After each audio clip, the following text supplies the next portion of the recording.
Get lost in this deep, rich cyberpunk world as you try to find your way home as a cat in Stray.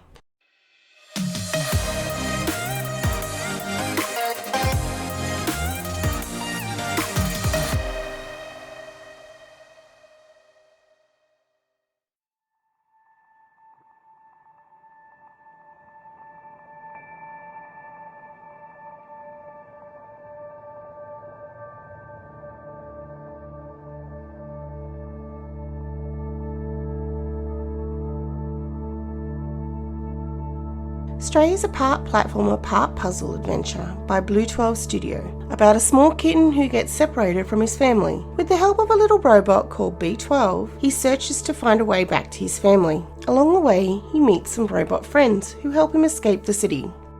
When I started this game, I expected to be a simple cat who needs to find his way home. But it is so much more than that. The cat, who doesn't actually have a name in the game, meets many different robots. There are some that you can do certain tasks for and others that will interact with you depending on your interaction with them. I spent quite a bit of time indulging my evil side by running along and trying to trip robots over. That said, when I actually achieved this towards the end, I kind of felt bad for them. The robots have their own personalities. There are a few that you meet in particular for the game, a group of 4 who've been trying to get to the outside unsuccessfully. Clementine, Doc, 𝗕𝗨𝗦𝗦𝗓 and Momo. Each robot helps you through each level. Momo lives in the slums and wishes to leave, misses his friends terribly. He helps us by contacting the outside with his transmitter. Doc is found stranded just outside the slums and needs your help to return to his son Seamus. Doc gives you a weapon to help you against the 𝗕𝗓𝗍. 𝗕𝗨𝗦𝗧 lives in Ant Village. I'm not quite sure why it was called Ant Village. He is sad and misses his friend as well. He gives us Clementine's address to find her. Clementine lives in Midtown. When we meet her, she asks for our help to retrieve a battery to get out of Midtown and escape to the outside. The 𝗕𝗓𝗍 and Sentinels are the antagonists in this game. The 𝗕𝗓𝗍 are small pinkish creatures that live in the dark and sewers and attack and eat, well, basically anything they can find. They kind of reminded me a bit of the rats in A Plague Tale with their nests, which were huge. Also, what is going on with those eyes? I found it was a lot of work to run and press the button to get them to pop off you after they attack you, but it got easier when I switched from keyboard to gamepad. Running around with the defluxer was fun as you try and pop them without overheating 𝗕12. The Sentinels are like robot guards in Midtown that shoot you if they see you. Yep, they shoot a poor defenseless kitty. Let's be honest though, this kitty has been more than defenseless since the game started. You can avoid them by staying out of their lights and hiding in boxes until they return to their routine again. It's very open with how you can explore each chapter. If you want to explore and take your time, this game will let you. It's not very linear. I wanted to go around and find everything in each chapter before moving on, although was unable to do it this playthrough. I hope to get back and try again. There are many different things you can do instead of the main storyline with your cat, from getting caught in paper bags, a challenge of its own with the controlling, pressing buttons, nuzzling up to robots, and sleeping in many different areas around the world.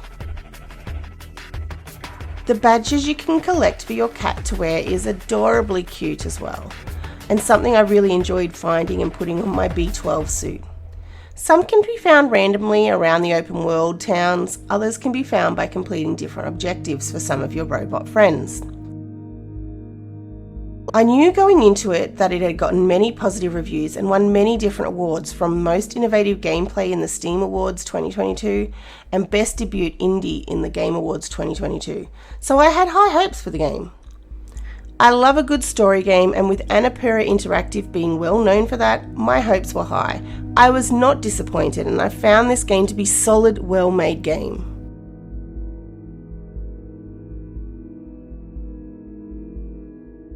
You play as a cat who has fallen into a dark and drab city landscape.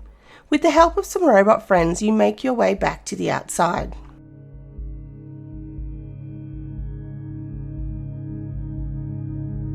The game is gorgeous and extremely well drawn.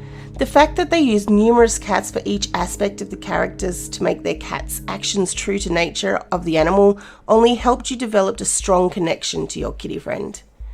The environments were dark and drab, but looked incredible, especially at the end of the game during the final scenes. It made the city that much beautiful.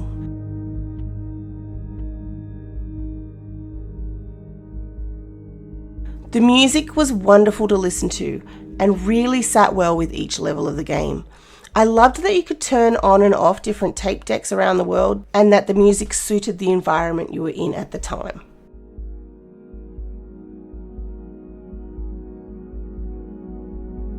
You can play on keyboard or gamepad, although it is recommended to use a gamepad.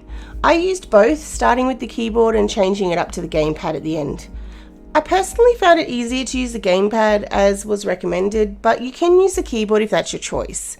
The game teaches you what to use at the start of the game, so it's not too hard to get the hang of it. That said, I had to relearn when I switched to controller, which was a challenge, but still manageable and easy to remember.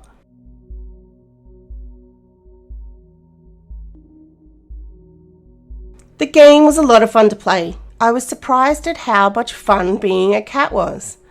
And I can understand why cats seem so evil with their knocking everything off the shelves. This was a bit more of a challenge than I anticipated, but a lot of fun when I succeeded in doing so. I had loads of fun exploring the environment as a kitty as well. I loved the story. It was a lot deeper than I anticipated, even with the positive reviews. Definitely one I will remember for a while to come.